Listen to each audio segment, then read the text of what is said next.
large insurers were looking at people doing new things, and people were doing new things because they saw opportunity.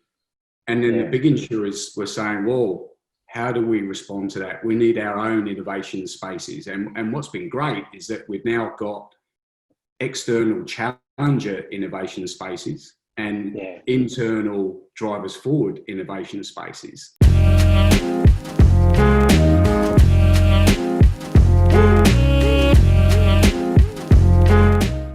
So hi all, welcome to our next Tribe vlog. And today I'm very excited to have Chris Stallard with us.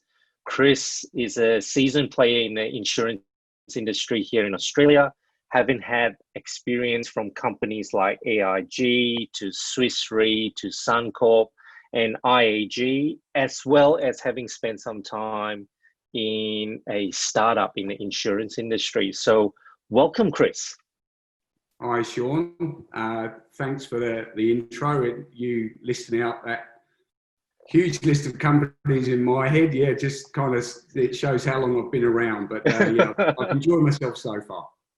That's awesome, Chris. Look, really humbled to have you here with us, because I think, just combining insurance, agile, and innovation, I think we're going to have a really nice chat today. But let's start with agility. So how did you become aware of Agile, Chris, and how did you adopt it?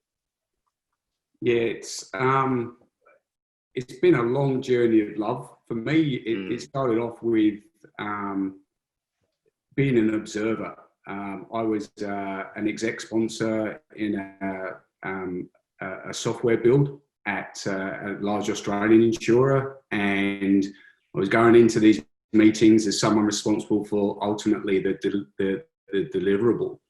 And I believe the first thing I went into was an initiate session, and there was noise and dozens of people everywhere. There'd be a couple of minutes of conversation, and then people would run off, and then they'd come back and they'd start saying large, small, big, blah, blah. And I just went, I love the passion in the room.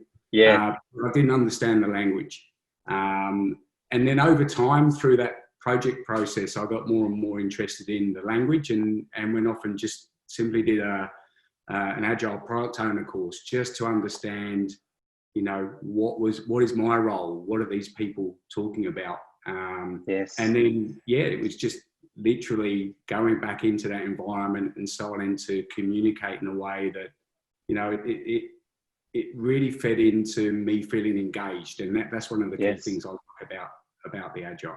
Yes, fantastic. Yeah, it's I resonate with that a lot, Chris. I recall when I was part of a big bank, how did I get introduced? It was legacy, right? Back then, how did I get introduced? It was in a very similar way, right? Yeah. It was a big celebration about it, and it was all this craziness happening, and but we got interested, didn't we? We just got interested in what they were saying, and we got involved. Yeah, absolutely. And that was when I started to see it working at that scale, and we're talking a large project, which incidentally was delivered below budget and ahead of time. So, tick. Tick, nice. Yeah, and enjoyable. And so what I wanted to lift from that was how for me, it's been around, how can I make that live in my everyday team environment and in the businesses I've run, and where we've used it and we've adapted it, it's to make it work for the business, but gives us a really nice philosophy. I know sometimes my thoughts are challenging around, the purest view of how to do it, and then how I've adapted it. But in everyday business, you need to consider being a purist Agile in large financial services companies outside of the software environment. That's stepping on people's toes and challenging their philosophy. So you got to tread carefully, but it's been successful. Absolutely, no, resonate with that a lot. Okay, so let's talk about the insurance industry a little bit more. Mm-hmm. What is driving innovation in the insurance industry today, Chris? Panic. Panic at being disrupted, panic at new players, panic at people accelerating or at least perceiving these things that are happening. And that's a good thing. Don't get me wrong. I think panic's a negative word, but where I think people have started to see movement and ideas that were outside of their own world. So the large insurers were looking at people doing new things, and people were doing new things because they saw opportunity. And then the big insurers were saying, well, how do we respond to that? We need our own innovation spaces. And what's been great is that we've now got external challenger innovation spaces and internal drivers forward innovation spaces. And more recently, we've seen them starting to come together. And the reasons for being, innovation reason for being, I think started off in a really great space, which was customer centricity. So a lot of it's driven around how do we make the customer journey better? How do we define the journey? How do we improve it? Which is fantastic, but that jarred with what we were speaking about before, legacy. So the incumbents, were sitting there saying, well, we've got all this legacy, we're trying to move to new environments and build new propositions. And the other exciting, shiny bits over here, the new ideas without the legacy, were able to kind of use that as a springboard and demonstrate there's a new way of doing things. But so I think that's what's driving it, the opportunity space, the weight of legacy. Do you see that globally? My short answer is yes. I've been in Australia. My first half of my career was in the London market. So I worked as a broker and underwriter in Lloyd's. I worked for AIG.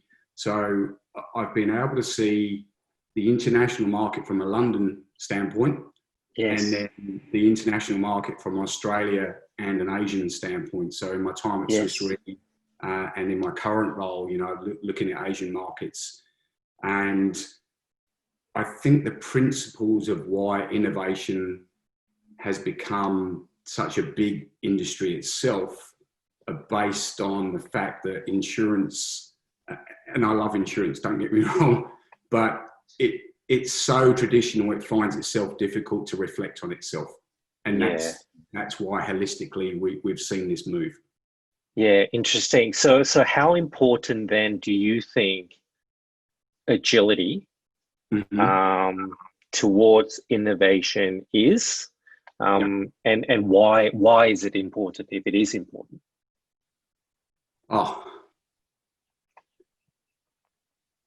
When I had back to that first, my initiate session, well, I didn't realize I was initiating myself in an initiation process, but it's so important that agility becomes a way of enabling things to happen. And that is enabling projects and ideas to come to life and progress, but also enabling people to think and be free with that thinking. So what I like about Agile by name and nature is if you get it right, people are able to always table new ideas and new ways of doing things. And then that collaborative process enables you to crystallize the best of the best ideas, and then everybody's on board with that. So if you get that Agile journey right, you end up with a really creative environment, even if you're dealing with something that's relatively dry, like an insurance product, a banking product. And that's not to say, and I've been an insurance product person, so I know externally they can appear dry, but I'm really passionate about them. But it makes that environment a lot more engaging. The risk is though, and I always like to point out the risk being an insurance person, it's easy to get caught in the perfect zone. So if we engage Agile as a methodology, you're going to have the spectrum of people that don't understand it at all and can't get on board to this is the way that Agile's done, and this is how we do stand-ups, this is how we do burn-up charts, this is all of this high purist level. And for me, it's about understanding your environment and getting the balance of those views right. So how do you start to bring people? Is one area where I think the average view actually enables something really quite powerful. Yes, I'm quite interested, Chris, in getting your perspective of, because you have spent some time in a startup as well, right? I'm wondering if the collaboration that you're talking about, can you explain a little bit more about what you're seeing between a startup in the insurance industry to the big guys, and what are the key differences between the two, and talk a little bit about that. Oh, gee, what a great question. So I sort of position myself in, I put my startup cap on, and my startup cap is blank canvas. How do you get the best ideas and the best heads in the room? How do you start to crystallize that into even a product idea or a concept, and how do you keep refining that and revisiting it? So in principle, that's your challenge as a startup, that you might have an inkling of an idea, or you might think it's really, really mature, but when you try to start it, make it live and breathe, you realize how much external resource you need to bring together to make it work. And that's energy sapping, but energy rewarding at the end of the day. When you start to see it get together, you might have 10 conversations and you kind of go, oh, I believe in this so much, but I'm not sure anybody else does. And then you'll have a conversation and it will go, okay, great. Now, I've got more confidence here, or I'm going to adapt what I think to this. You know, you might take a 10-degree lean to the right, and start going off that avenue and just start to spin those ideas through. Yeah. And that is where I think startups are in a privileged position, that they don't have the legacy side here. Taking that legacy, with legacy comes a lot of experience, knowledge, thought, a really good solid basis for what works and what doesn't. But it being legacy, it's hard to change. But that doesn't mean to say that legacy people only have legacy thoughts. So in my experience in the bigger company environment is how, and if I'm answering the question in the right way here, is how is this mechanism in an agile mindset? What's working there, and how does that work in that environment? So I've talked about the startup. So in here, it's about you might want a new process or a new product or new thinking, but being able to identify and leverage who holds the legacy thought process. And also the solutions, but it's never been given the freedom to kind of go, okay, great. How do we move on from here? What would you do? Unencumbered, what would you do? And I think that's always a good question to a legacy person. Okay, blank canvas here, startup thinking. What would you do if you could? And then coming back and saying, how far is that away from here, and how realistic is it to get there? And then trying to find a way to navigate somewhere towards that. You won't be able to be as clear as this guy, but you will be able to move forward. And I think that's leveraging the different conversations and skill sets that are available to you. So on that, it's a really good insight into the environment and the skill sets for each of these. So from a talent perspective, Chris, when the industry then looks for talent in the space of innovation, whether it be the big guys or the legacy land or the startups, what do you think they are looking for then?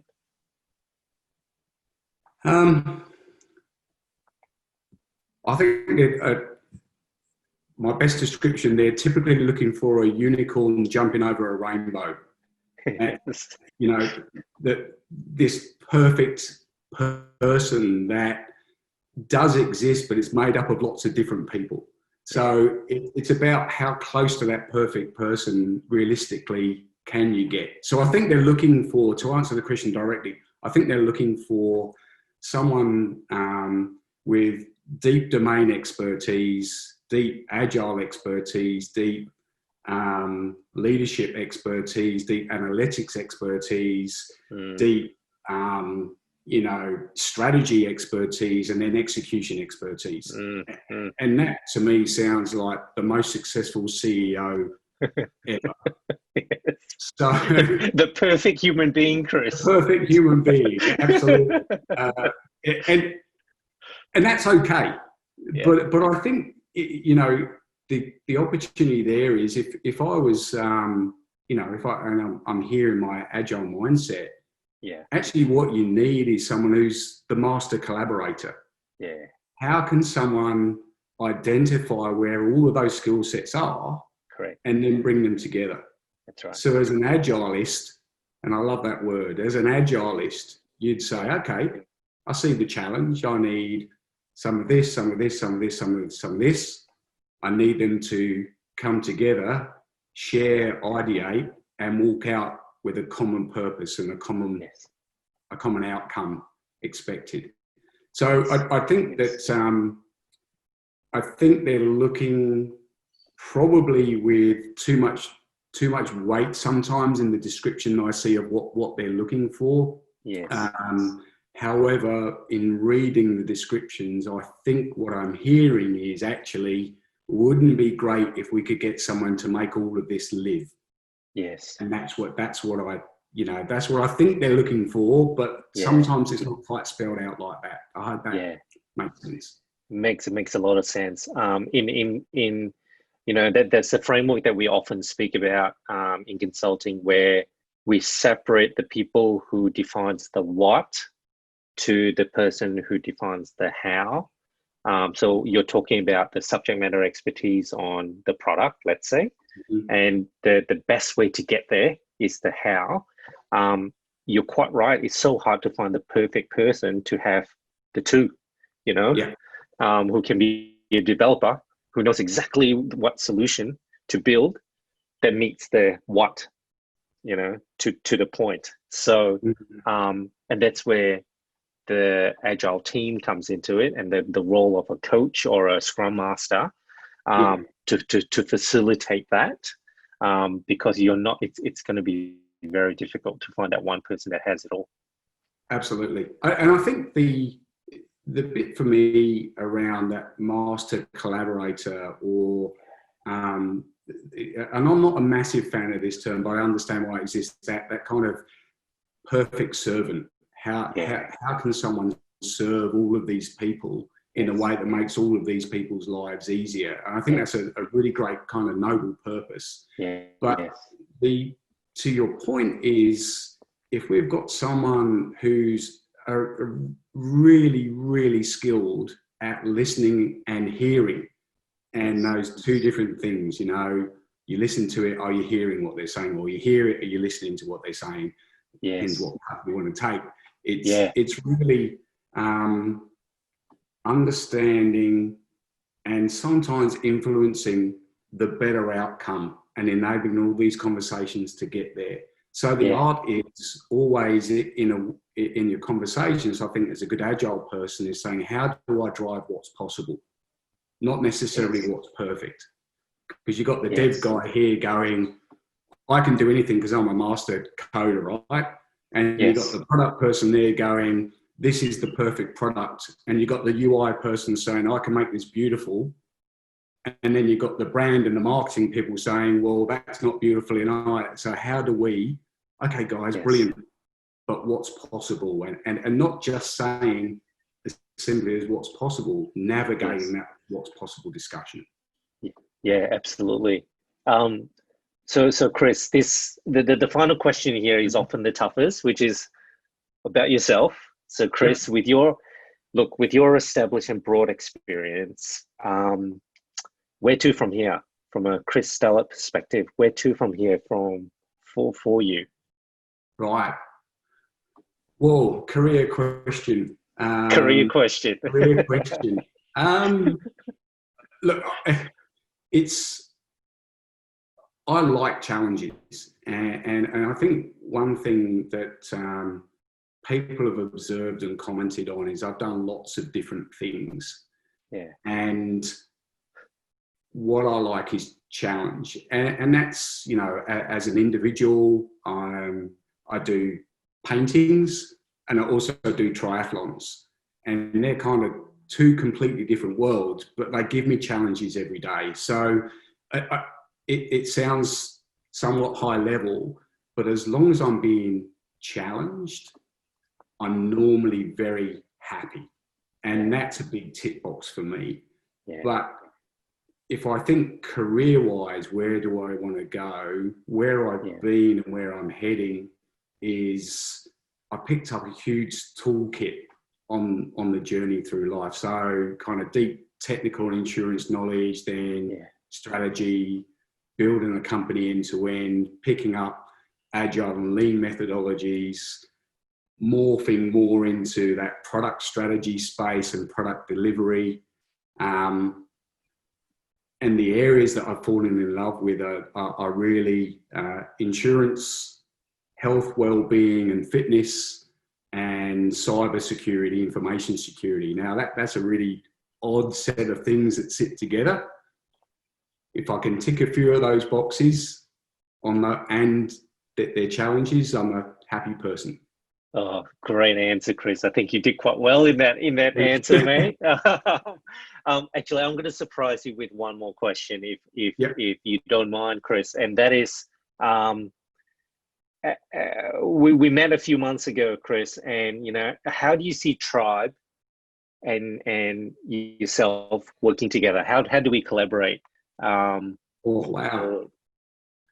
Yeah, no, that's, you know, and a really great question. And what I've enjoyed about our interactions is when you come, you've got a bit of an agile, not you, when holistically we've got, you know, an agile thought process. So I think that brings, it brings the opportunity that if you've got anything new in terms of product ideas or execution strategy or big programs of work, or you know, we want to start something new, or we want to explore something, what's the best way of doing it? Yes. I start to think, well, okay, where's the capability exist? And I know that over the last few months that I've got to know that, well, this is where I come for that level of engagement. I don't need to look broader than there, because I know there's an alignment on philosophy there. So that's the space, you know. In my current role, product, loving it. We're growing. We're challenging ourselves on where we're heading, and then holistically, you know, I think of companies that I've dealt with that probably could do with a bit more guiding light. I'm not going to name anybody, but if I have the opportunity, I'll be pointing them towards Tribe for sure. Yeah, awesome, Chris. Hey, thank you very much for your time. It was an absolute pleasure talking to you. I hope you enjoyed that as much as I have, Chris.